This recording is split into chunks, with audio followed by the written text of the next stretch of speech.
سورہ واقعہ کی فضیلت تلاوت سننے سے حاصل ہو جاتی ہے۔ آصف صاحب انڈیا سے سورہ واقعہ کے بارے میں آتا ہے کہ اسے فاقہ سے بچنے کے لیے روزانہ رات میں پڑھنا چاہیے، کیا پڑھنا ضروری ہوگا یا سننے سے بھی فضیلت حاصل ہو جائے گی؟ دیکھیے، جن صورتوں کے بھی پڑھنے کا حکم ہے تو حدیث کے ظاہر سے یہی پتہ چلتا ہے کہ پڑھے بغیر وہ فضیلت حاصل نہیں ہوگی، سننے سے نہیں ہوگی، تو اس لیے پڑھنا ہی چاہیے۔ ہاں کبھی نہ پڑھ سکیں، تھکاوٹ ہو، تو پھر اللہ کی رحمت سے امید کی جا سکتی ہے کہ اللہ تعالیٰ شاید سننے میں وہ فضیلت دیتے، لیکن جو حدیث میں ہے وہ پڑھنے کا ذکر ہے۔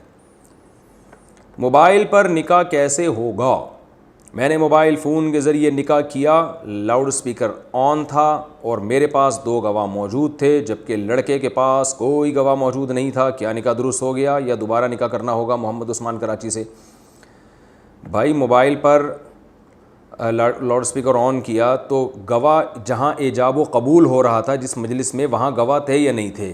یہ آپ نے واضح نہیں کیا ہے، اس لیے مجھے پوری صورتحال جب تک نہیں ہوگی تو میں فیصلہ نہیں کر سکتا کہ کسی کو وکیل بنایا گیا تھا فون پہ، یا یہ کہ میاں بیوی میں ایجاب و قبول ہوا اور گواہوں نے ایجاب و قبول سنا۔ یہ پوری سچویشن جب تک سامنے نہیں آئے گی تو بتایا نہیں جا سکتا۔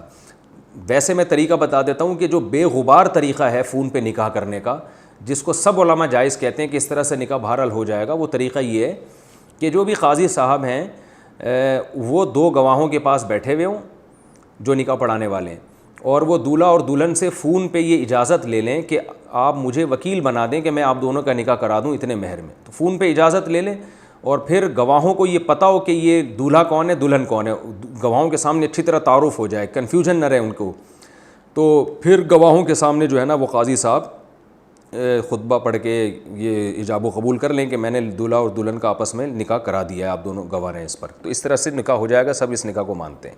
بعض طریقے ایسے ہیں فون پہ نکاح کے کہ اس میں علماء کا اختلاف ہے، تو اس لیے یہ بے غبار طریقہ ہے۔ محکمہ موسمیات کی پیش گوئی پر عمل کر سکتے ہیں؟ فیاض صاحب کشمیر میں آئے دن موسم خراب رہتا ہے، اس صورت میں بارش کی جو پیش گوئی کی جاتی ہے کیا ہم اس کی بنیاد پر اپنے کام کاج کر سکتے ہیں؟ اس میں کوئی حرج تو نہیں ہے؟ نہیں، کوئی حرج نہیں ہے۔ یہ جو قرآن میں آتا ہے نا کہ بارش کا علم اللہ کے سوا کسی کو نہیں ہے، اس سے مراد بارش نہیں ہے، اس سے مراد ہے غیب کا علم، کیونکہ اس زمانے میں محکمہ موسمیات نہیں تھا تو پتہ ہی نہیں چل سکتا تھا اسباب کی دنیا میں کہ بارش کب ہوگی، تو اس لیے اللہ نے بتایا کہ غیب کا علم اللہ کے علاوہ کسی کے پاس نہیں ہے۔ تو اس کا یہ مطلب نہیں تھا کہ کوئی آلات دیکھ کے پتہ چلا لے کہ بارش کب ہوگی تو اس کی بھی قرآن نفی کر رہا ہے، ایسا نہیں ہے، بلکہ یہ بہرحال جائز ہے، ثابت ہے کہ اگر کوئی ایسے سائنٹیفک آلات دریافت ہو جاتے ہیں اور ان سے پتہ چل جاتا ہے کہ کل بارش ہوگی تو یہ ہو سکتا ہے، ممکن ہے پتہ چل جائے۔ جیسے قرآن نے یہ بھی کہا کہ وما تدری نفس یعلم ما فی الارحام، اللہ تعالیٰ ہی جانتے ہیں کہ ماں کے رحم میں کیا ہے، لڑکا ہے یا لڑکی ہے، تو اس لیے کہ پہلے زمانے میں یہ ممکن نہیں تھا کہ پیٹ میں دیکھ لینا کہ لڑکا ہے یا لڑکی، تو اللہ نے بتایا کہ بھی غیب کا علم اللہ کے سوا کسی کو نہیں ہے۔ آج الٹرا ساؤنڈ سے پتہ چل جاتا ہے تو وہ غیب کا علم رہا نہیں ہے۔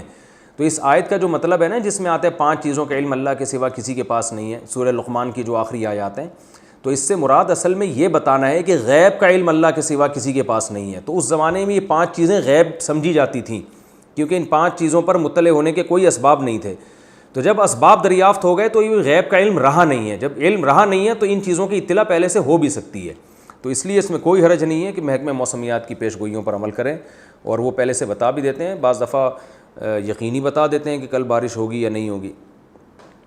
رکوع میں کتنا شامل ہونے سے رکعت ملے گی؟ سہیل مسعود علی گڑھ سے۔ اگر امام رکوع میں ہو تو ہمیں کتنی دیر رکوع میں رہنا پڑے گا کہ ہمیں رکعت مل جائے؟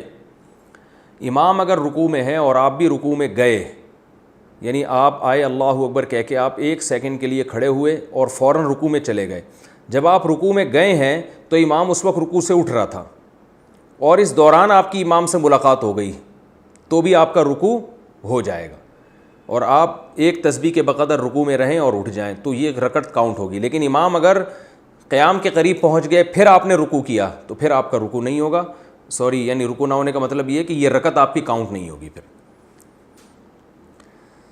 اچھا بھائی، رکوع اور سجدے میں درود شریف پڑھنا، کیا رکوع اور سجدے میں درود پڑھ سکتے ہیں؟ حافظ محمد احمد کراچی سے۔ نہیں بھائی، رکوع اور سجدے میں درود پڑھنا ثابت نہیں ہے، رکوع کی تسبیحات رکوع کے لیے، سجدے کی تسبیحات سجدے کے لیے۔ وضو جن چیزوں سے ٹوٹتا ہے، منصور صاحب انڈیا سے، وضو کتنی چیزوں سے ٹوٹتا ہے؟ او بھائی یہ تو آپ نے پورا مطالعہ پاکستان کا پورا سوال پوچھ لیا ہے. وضو بہت ساری چیزوں سے ٹوٹتا ہے. پیشاب کے راستے سے پیشاب کا قطرہ نکل جائے, منی نکل جائے, مزی نکل جائے, کوئی بھی گندگی پیشاب کے راستے سے نکلے گی اس سے وضو ٹوٹے گا. قضائے حاجت کرنے سے وضو ٹوٹتا ہے. ہوا خارج ہو جائے اس سے وضو ٹوٹتا ہے. خون نکل کے اپنی جگہ سے بہہ جائے, اگر خون نکلا اور اپنی جگہ پر ہی پر ہے, وہاں سے ہٹا نہیں ہے, تو وضو نہیں ٹوٹتا. لیکن خون نکل کے اپنی یعنی زخم والی جگہ سے سرایت کر کے دوسری جگہ پہ چلا جائے تو بھی وضو ٹوٹ جاتا ہے. اسی طرح پیپ اگر زخم سے نکلی اور اپنی جگہ پر ہی ہے تو وضو نہیں ٹوٹتا, لیکن اپنی جگہ سے سرک گئی اور ایسی جگہ پہنچ گئی جہاں زخم نہیں ہے تو بھی وضو ٹوٹ جاتا ہے. پٹی اگر آپ نے باندھی بھی ہے زخم کے اوپر تو پٹی کے اوپر جتنا بھی خون بہے گا اس سے وضو نہیں ٹوٹے گا, لیکن پٹی سے صاف جگہ پہ اگر وہ چلا جائے گا تو وضو ٹوٹ جائے گا. تو یعنی خون نکل کے بہہ جائے گا یا پیپ نکل کے بہہ جائے گی تو وضو ٹوٹے گا. اسی طرح زوجہ سے ہم بستری کرنے سے بھی وضو ٹوٹ جاتا ہے. اور بس یہ چیزیں ہیں جن سے وضو ٹوٹتا ہے. کس جائیداد میں بہنوں کا حصہ ہوتا ہے؟ دادا کی زمین والد کے نام ہو گئی ہو اور اس میں بہنوں کا حصہ ہوگا یا نہیں, اگر ہوگا تو کتنا ہوگا؟ نیز والد کی کون کون سی چیزوں میں بہنوں کا حصہ ہوتا ہے؟ ساجد صاحب انڈیا سے.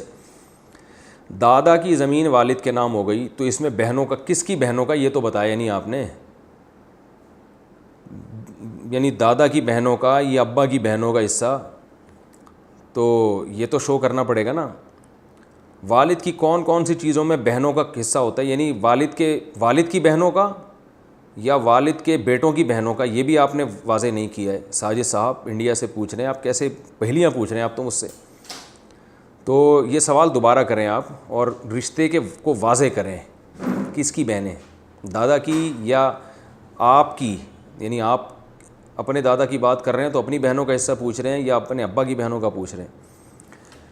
احتلام کے بعد لا علمی میں پڑھی گئی نمازوں کا حکم. اگر ایک بندے کو خواب میں احتلام ہو جائے اور صبح اٹھ کر پتہ چلے اور اسی حالت میں 2-3 دن نمازیں پڑھ لے تو کیا اسے گناہ ہوگا اور ان نمازوں کا کیا حکم ہے؟ عبداللہ صاحب ملتان سے. اگر اس نے جان کر یہ کام نہیں کیا, اسے پتہ ہی نہیں تھا بیچارے کو, تو پھر گناہ نہیں ہوگا. لیکن بہرحال جتنی نمازیں اس طرح پڑھی ہیں ساری لوٹانی پڑیں گی اس کو.